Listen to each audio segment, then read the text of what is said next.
Amen. Good morning again, Brite community. Thank you so much, Yvette, Christy, for that introduction. And that is Will Horn, just in case you were thinking that he does not exist. That is him. And so we'll be hearing from both Yvette and Will later on today. Also, so grateful for the music gift of Steph Horde and everything that she brings to the table here at Brite Divinity School. So I am not going to be before you long. If those who have heard me preach before know that I am not a long-winded preacher. However, I do have some great news to share with you on today. So I'm excited about all of the things that God is doing here at Brite Divinity School and beyond.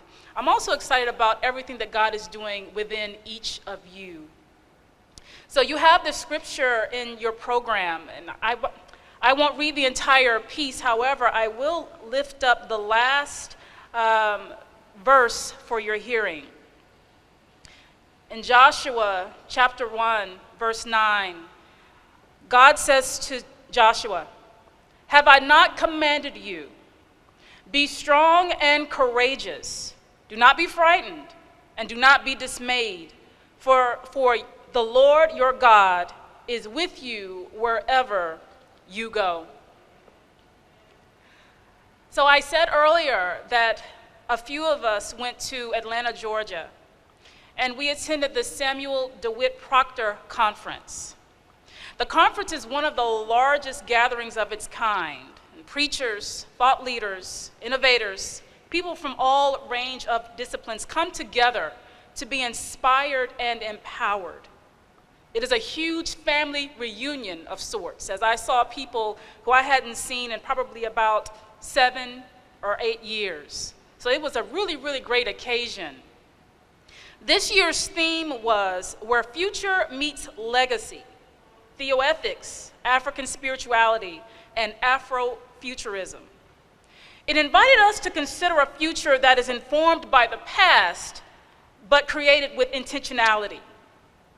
It is a future where the wisdom and the imaginations of the ancestors become enmeshed with our own to create an existence where isms do not exist and underrepresented persons are prominent and thriving in all aspects of society. What inspired me in particular is that in these imaginations and visions for the future, ancestral wisdom plays a crucial role. As such, we each carry with us all of the lived experiences of the ancestors, and those lived experiences help us find meaning and purpose. In this panentheism-like experience, it invites us as God's people to create a beautiful tapestry that reflects the vastness of God's creation. As we ponder these things, I pose the question to you today: what happens when we take seriously the idea of inviting all of the foundations laid by the ancestors to not only embolden our work, but to call us into a greater sense of purpose and meaning? Peppered throughout the Bible, we find stories of ancestral foundations being laid and passing of the baton so that those who receive it can gain even more momentum and set the next person up for greater success. There's a passing of wisdom and sense of calling between Elijah and Elisha. Jesus imparted a passion for justice and the call to embody it to countless disciples, named and unnamed. However, one of my favorite stories is that of Moses passing the baton to Joshua. I find their story remarkable because much of that wisdom sharing and wisdom passing was not done by verbal means. Rather, Moses always invited Joshua to be somewhat of an observer while he did the work that God had called him to do. Joshua was always present at the tent of meetings between Moses and God, listening, watching, and learning. Joshua saw firsthand how Moses wrestled with his call to care for and to lead God's people. God was so faithful and consistent in making sure that Joshua was present for every single detail, small and large, to the point where I started to wonder, God, did you call Moses for your freed people, or did you call Moses for Joshua so that Joshua could learn how to lead your people? If ever there was an example of someone unbeknownst to them being trained, equipped, and prepared to assume a calling, it was Joshua. The writers of Joshua captured Joshua being a faithful servant to God and Moses throughout his story. When the Israelites were filled with doubt, as they often were, and they were doubting God's ability to bring them into Canaan, it was Joshua who not only spied in the land, but also told God's people with unwavering assurance, we got this. It doesn't matter what the land looks like. It doesn't matter who currently inhabits the land. God has said it, so it will be. So despite being surrounded by all of these people who complained against God, dismissed God, disobeyed God, Joshua remained grounded in his trust and faithfulness. Through all of Moses' meltdowns, and they were quite plentiful, and desires to give up the call to lead God's people, it was Joshua who was selflessly steadfast. And so with all of these things considered, we must wonder why God made it such a point to tell Joshua to have courage, because God said it more than once. Repeatedly, God told Joshua, take courage, only be strong, be courageous. As I sat in wonder, I imagined that not only was the call to lead a point of contention for Joshua, and while that call is very nuanced, I started to wonder, perhaps it's the idea of inspiring God's people who have been beat down, marginalized, disenfranchised, to think about life anew. Maybe it was that act of inspiring God's people to go forward in newness that was giving Joshua cause for concern. And in reality, these people had to unlearn some things. You see, oppression is very violent. They had to untether themselves from the ingrained thoughts of inferiority. They had to learn to resist the lure of returning to a life filled with toxicity because it was familiar. And did I mention these people didn't trust God? Oh, Joshua, bruh, how I sympathize with you. Indeed, you needed courage to fill this call. I wonder today how many of us are like Joshua. How many of us have been called to lead people and communities who have been marginalized?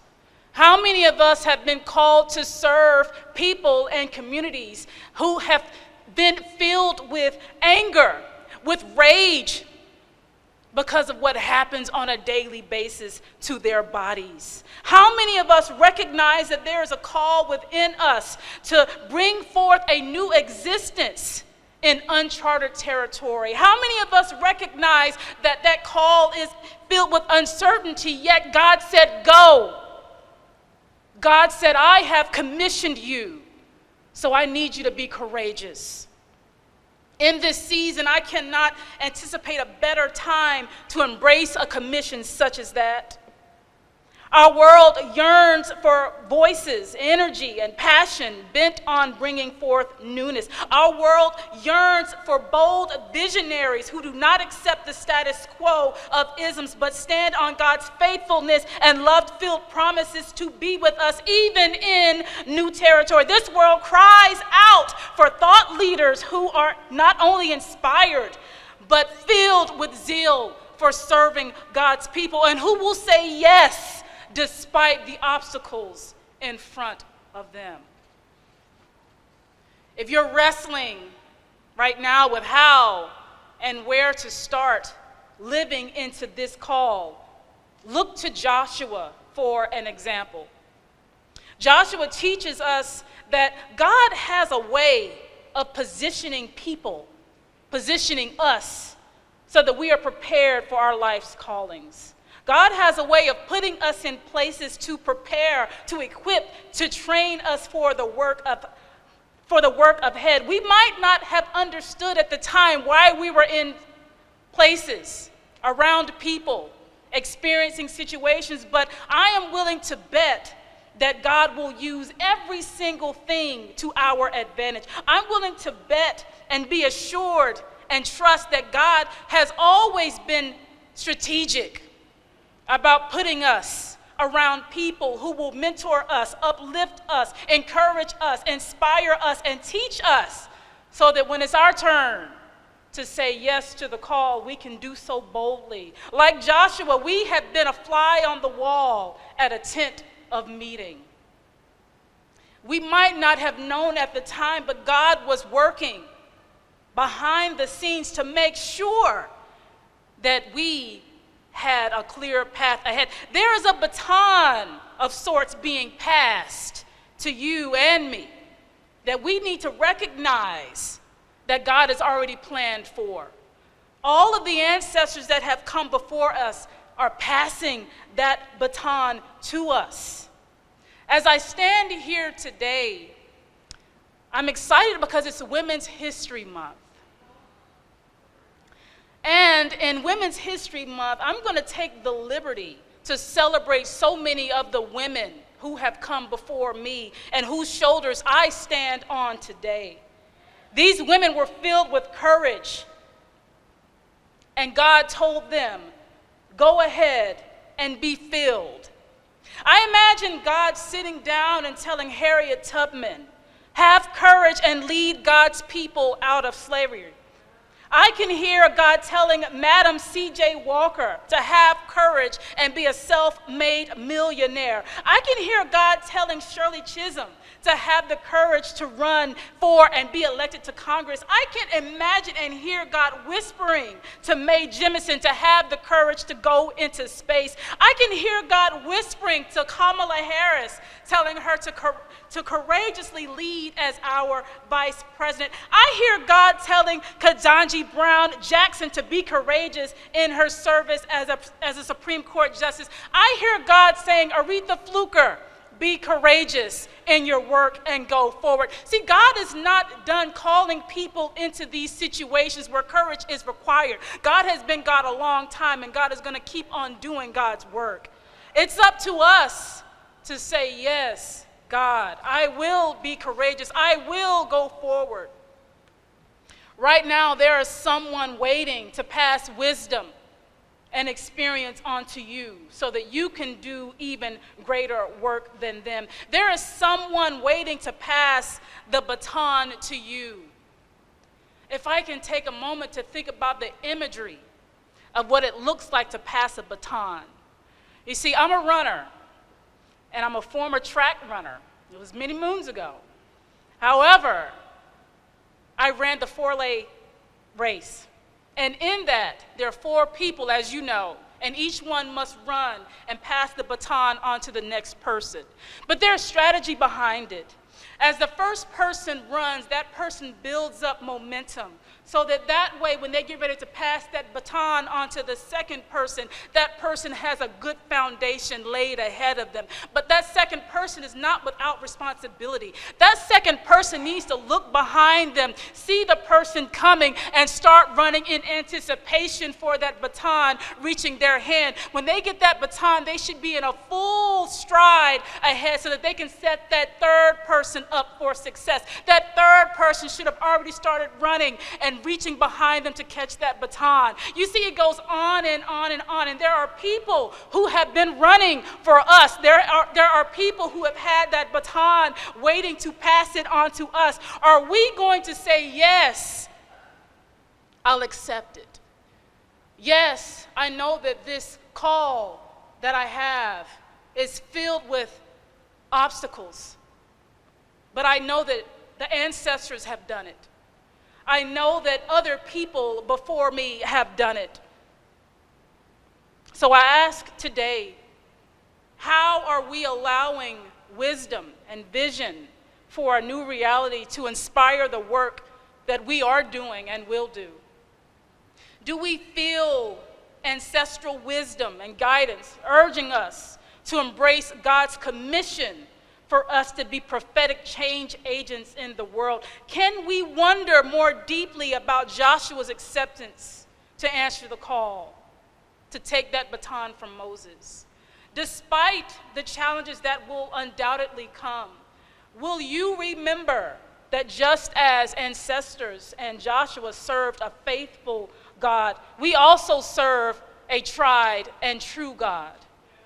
We serve a God who would never leave us, would never lie to us, would never leave us bereft of everything that we need to go forward in this world. So can we believe and trust today that the faithful God who called the servant Joshua also calls us to newness, also calls us to do a new thing in this world? And today, even now, as we sit in this space, God is calling each of us to take the baton, to start running, to set someone else up after we have fulfilled our life's work. I believe in my whole heart that God has given us everything that we need, and that God thoroughly prepares us to embrace the call.